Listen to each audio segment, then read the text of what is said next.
dikatakan dengan wazifatul umur, yaitu tugas dan kewajiban seumur hidup. Ibadah apakah tersebut? Ibadah tersebut adalah bertaubat kepada Allah Subhanahu wa taala.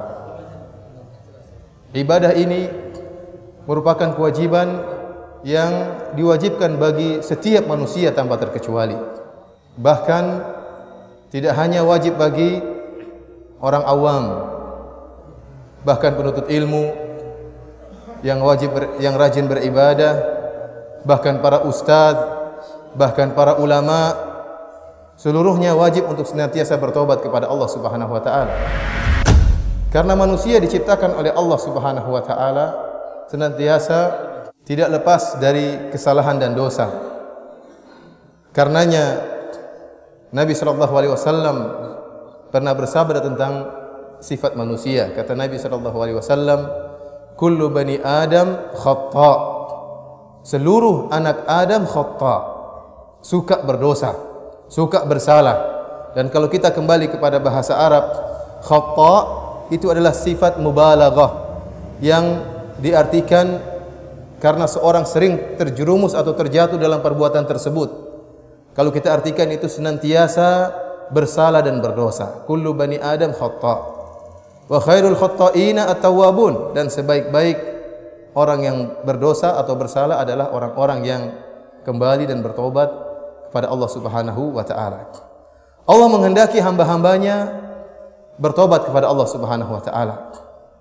Oleh karenanya, sifat salah dan berdosa merupakan sifat lazimah, sifat yang tidak bisa terlepas dari sifat manusia itu sendiri.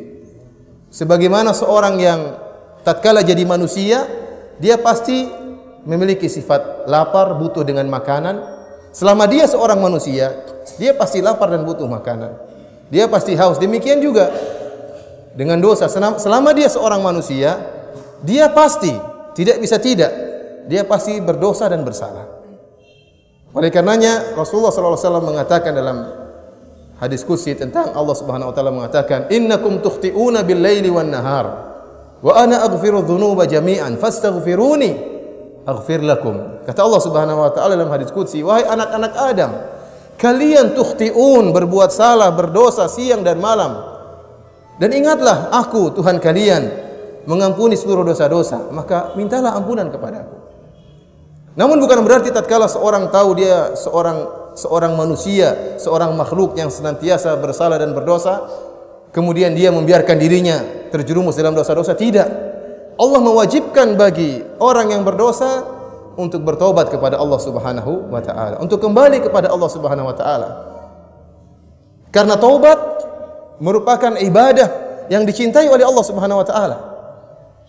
Bahkan Nabi sallallahu alaihi wasallam menjelaskan, kalau seandainya manusia tidak berdosa, dan itu mustahil, namun seandainya jika manusia tidak berdosa, maka Allah akan musnahkan manusia tersebut dan akan mendatangkan makhluk lain atau manusia yang lain yang berdosa dan bertobat kepada Allah Subhanahu wa taala. Rasulullah SAW bersabda, "Lau lam tudhnibu la dhahaba Allahu bikum, thumma jaa'a biqaumin yudhnibun fayastaghfiruna Allah fayaghfirullahu lahum."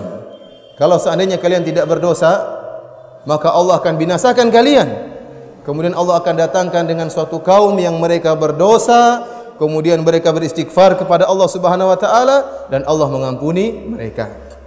Luar biasa nikmat dari Allah Subhanahu wa taala. Allah cinta manusia berdosa, tapi Allah cinta kalau dia bertobat. Allah cinta kalau dia bertobat.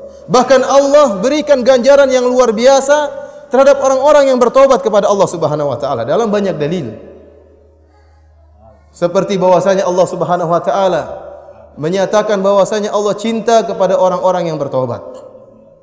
Dalam firman-Nya, "Innallaha yuhibbut tawwabina."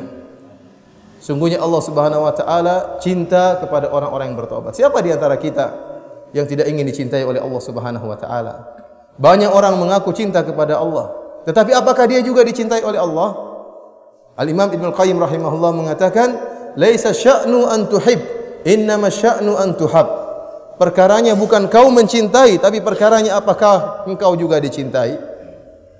Kita ingin dicintai oleh Allah Subhanahu wa taala, dan di antara perkara yang bisa mendatangkan cintaan Allah kepada kita adalah kita bertobat kepada Allah Subhanahu wa taala.